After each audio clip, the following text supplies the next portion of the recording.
我们今天来做小朋友最喜欢的汉堡。在外面买的不是太油，就是添加物太多，与其担心，不如自己在家动手做，用简单的食材、健康的调味，做出爆汁又安心的手打汉堡排，让全家吃得开心又放心。首先，把猪脚肉放进大碗里，加适当的水和油，不停地拌打。这一步要非常有耐心，打到肉馅出现白色的油花，这就是成功的关键。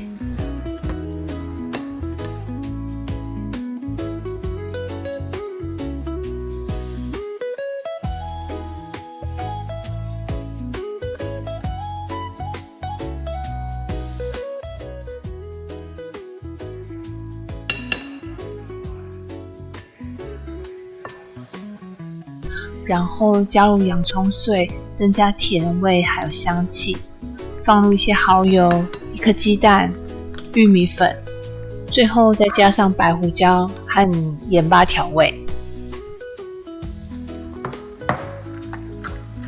全部拌匀之后，静置10分钟，让调味料吃进肉里面。那我们再分成几等份，等待下锅。起锅热油，用中小火煎，这样子比较不会烤焦。肉排熟透了，表面稍微点金黄微焦，就完成咯。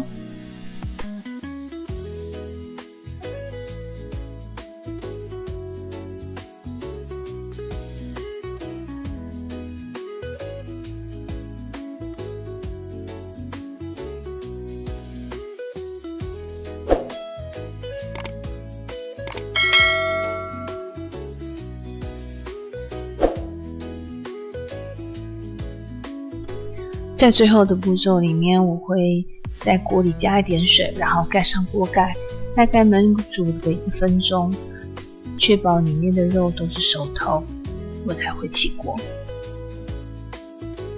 汉堡面包对半切好，稍微烤一下，让表面酥脆。接着我们依序的放上煎好的汉堡排、起司片、半熟的煎蛋、小黄瓜、番茄片、甜菜根、生菜等等，把你喜欢的东西通通都加上去。